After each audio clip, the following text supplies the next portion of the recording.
एक लापरवाह महिला ड्राइवर ने एक बड़े काले भालू को टक्कर मार दी। गति के असर से भालू सड़क के दूसरी ओर जा गिरा, जहां उसे सामने से आ रही एक और गाड़ी ने बेरहमी से कुचल दिया। घायल भालू सड़क के बीचों बीच तड़प रहा था, लेकिन महिला ड्राइवर जिम्मेदारी के डर से वहां से भाग गई। कुछ देर बाद एक लड़का वहां से गुजरा और उसने घायल भालू को देखा। शायद इंसानों से फिर से चोट खाने के डर से भालू बड़ी मुश्किल से खुद को घसीटते हुए जंगल की ओर बढ़ने लगा और फिर लोगों की नजरों से गायब हो गया। लड़के को याद आया कि उसकी पत्नी ने कहा था कि भालू का मांस बहुत पौष्टिक होता है, इसलिए वह भालू का शव उठाने के इरादे से उसके पीछे जंगल में चला गया। उसने देखा कि भालू बुरी तरह हाँफ रहा था और ऐसा लग रहा था कि वह जल्द ही मर जाएगा। तभी लड़के को याद आया कि काला भालू एक संरक्षित जानवर है और अगर उसने इसे मारकर खा लिया तो वह बड़ी मुसीबत में पड़ सकता है। इसलिए उसने भालू को खाने का विचार छोड़ दिया और एक पशु संरक्षण संगठन से संपर्क कर भालू की मदद करने का फैसला किया।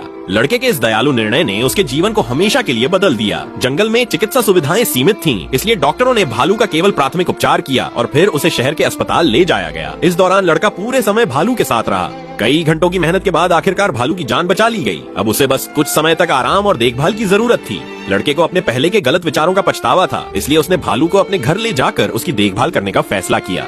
समय बीतने के साथ भालू ने लड़के पर पूरी तरह भरोसा कर लिया। अब उसमें कोई जंगली प्रवृत्ति नहीं रह गई थी। लड़का जहाँ भी जाता भालू उसके साथ जाता, मानो वह उसका परिवार का हिस्सा बन गया हो। लड़का हर दिन उसके लिए ताजे फल लाता और उसने भालू का एक प्यारा नाम रखा, टेड्डी।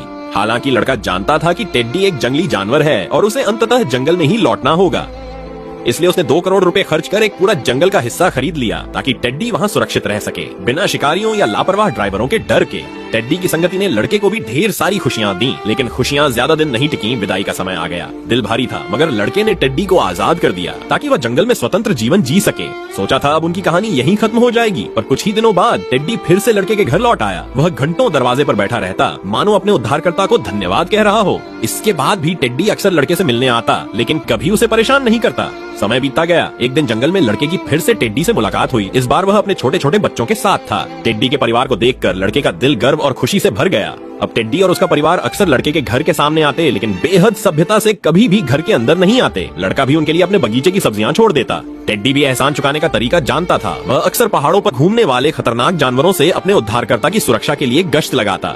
शायद यह टेड्डी का अपना अंदाज था अपने उद्धारकर्ता को धन्यवाद देने का। अगर उस दिन लड़के ने मन न बदला होता तो टेड्डी शायद किसी के खाने का हिस्सा बन चुका होता। यह कहानी साबित करती है कि जानवर भी एहसान मानते हैं। सचमुच प्रकृति के हर जीव में भावनाएं होती हैं। आइए हम भी प्रार्थना करें कि लड़के और टेड्डी की यह सुंदर दोस्ती हमेशा बनी रहे। यही है इंसान और जानवरों के बीच सबसे खूबसूरत रिश्ता।